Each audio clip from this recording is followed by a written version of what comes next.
እንበልዖም ምግብታት ዓበይቲ ወይ ድማ ኣረግቶት ከምስሉና ከም ዝኽእሉ ትፈልጡ ክንደየነትኩም ትኾኑ? ዕድመና እንልክዐሎም ክልተ መንገድታት ከም ዘለውኻ ትፈልጡ ዶ ትኾኑ? እቲ ሓደ መለክዕ ዕድመ ናብዛ ዓለም እዚኣ ካብ እንመጽእ ክሳብ ካብዛ ዓለም እንፍለእ እንነብሮ ግዜ እንትኸውን እዚ ዓይነት ዕድመ ድማ ክነንውሖ ድዩ ክንሕፅሮ ኣይንኽእልን ውሱን ዕድመ እዩ።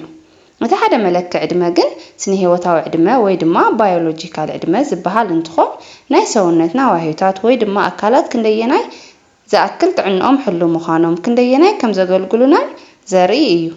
እዚ ናይ ዕድመ ዓይነት ድማ ክነንውሖን ክንሕፅሮን ንኽእል ኢና።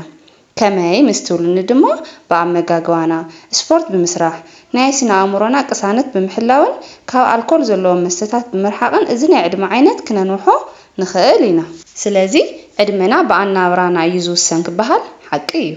ኣብዚ ቪድዮ እንሪኦም ድማ እቶም ኣረግቶት ከምስሉና ዝገብሩ ወይ ድማ ናይ ሰብነትና ዕድመ ከሕፅሩ ዝኽእሉ ደጊምኩም ክትቀርብዎም ዘይብልኩም 11 ዓይነታት ምግብን ንምንታይ ካብኦም ክርሐቕ ከም ዘለናን እውን ንርኢ ዝኸውን ሰናይ ጻንሒት።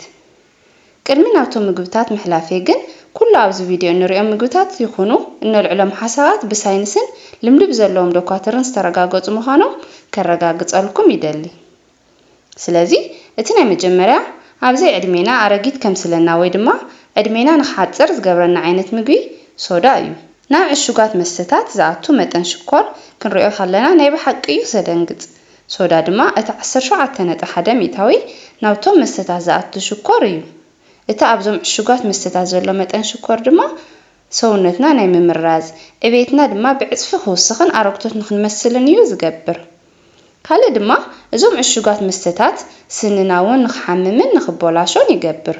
ንኣብነት ኣብ ኣሜሪካ ኣብ 2016 ዝተገበረ መፅናዕቲ ከም ዝሕብሮ ኣብ 379 ዕሹጋት መስተታት ዘሎ ናይ ኣሲድ መጠን እንትዕቀን እቶም 85 ትሕቲ 3 ዝልካዕ pH ነይርዎም እዩ።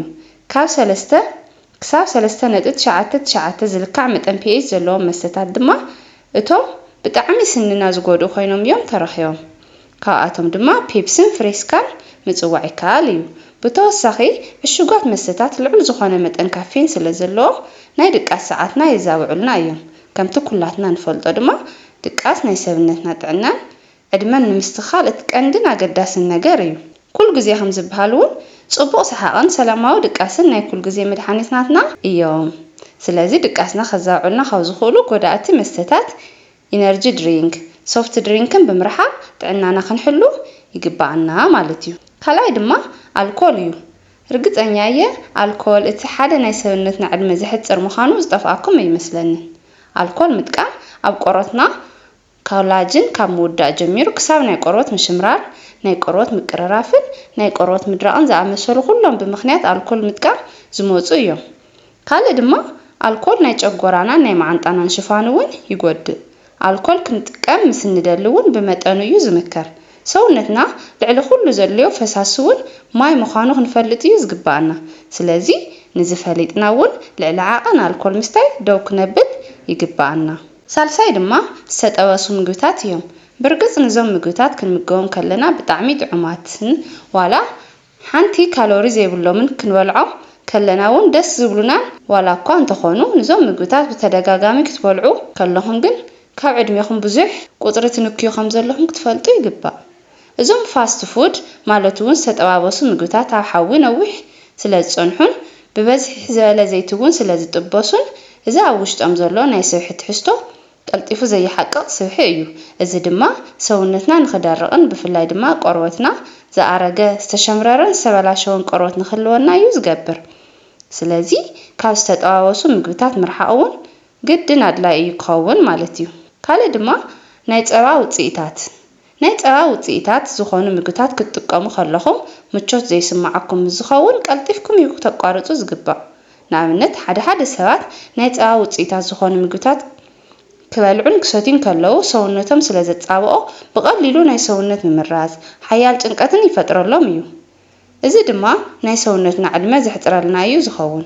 እዞም ናይ ፀባ ውፅኢታት ዝኾኑ ምግብታት ምስ እናሓድጎም ግን ኣብ ናይ ቆርበትና ጥዕና ዓብዪ ለውጢ እዩ ዝመጽእ።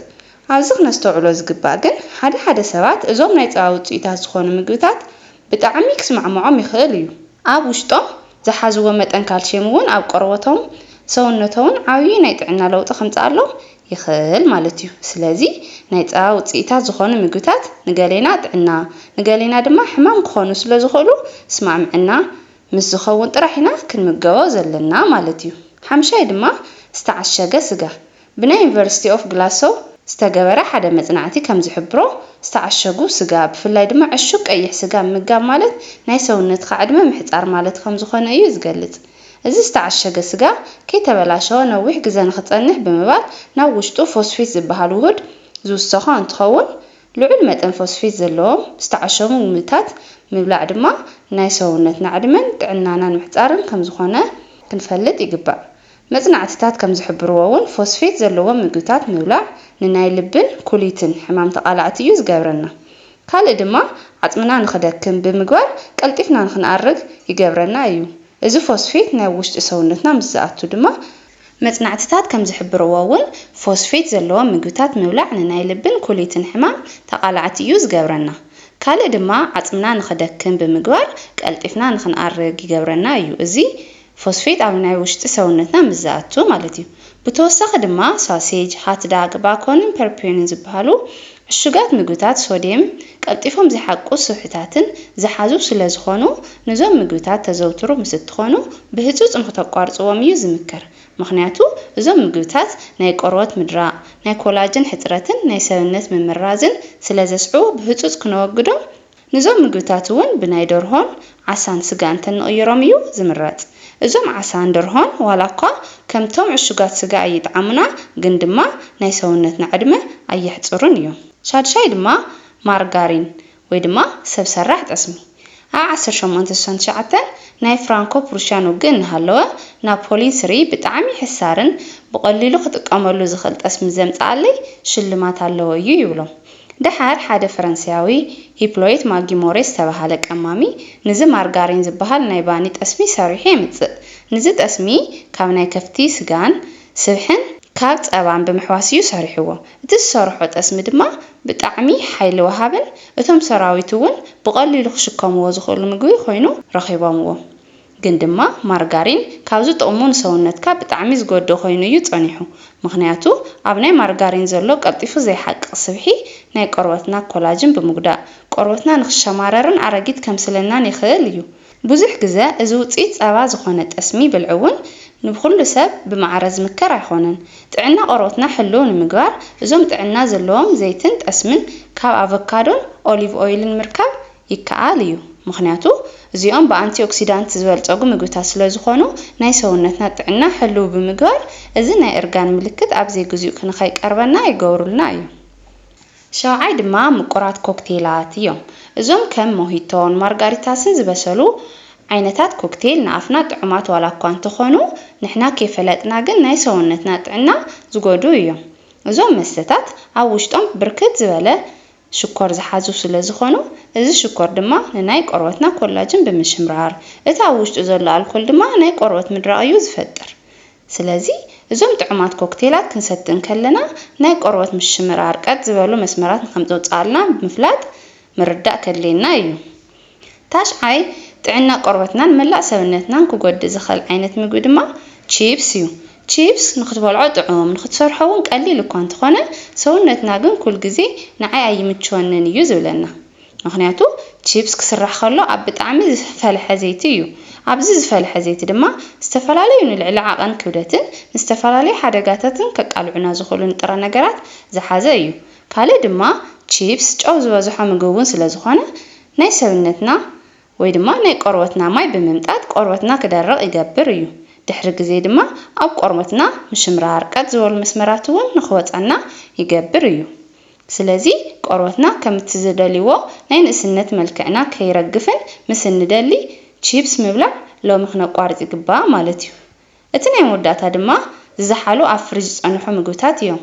ይርዳእኒ እዩ ድኽም ኢልኩም ካብ ስራሕ ካብ ትምህርቲ ገዛ ክትኣትዉ ከለኹም ምግቢ ምስራሕ ተሃኪኹም ኣብ ፍሪጅ ዝፀንሐ ምግቢ ልዒልኩም ምብላዕ ክቐለኩም ይኽእል እዩ። ኣብዚ ክነስተውዕሎ ዘለና ግን ነዞም ምግብታት ምስ እንበልዕ ንጥዕናና ብርክት ዝበሉ ጎናዊ ሳዕቤናት ከም ዘምፅኣልና እዩ። ከመይ ምስትውሉኒ ድማ እዞም ዝሑላት ምግብታት ኣብ ውሽጦም ልዕል ዝኾነ መጠን ሶዲየም ስለ ዘለዎ ናይ ሰውነትና ድርቀት ከምጽኡልና ይኽእሉ እዮም።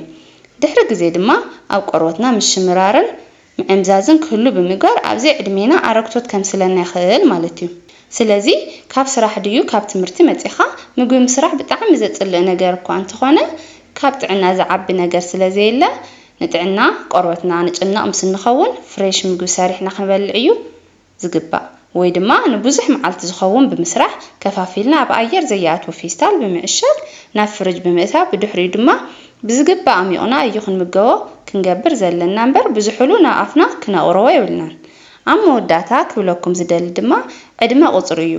እቲ ትክክለኛ ናይ ምግቢ ምርጫ ግን ኩሉ ግዜ መንእሰይ መሲልና ክንነብር ስለ ዝገብረና ኣመጋግባና ክነስተኻኸል ይግባእ ማለት እዩ። ኣብ ቀጻሊ ብኻልእ ጠቓሚ ቪድዮ ክሳብ ንራኸብ ኣብ ዘለኹሞ ሰላም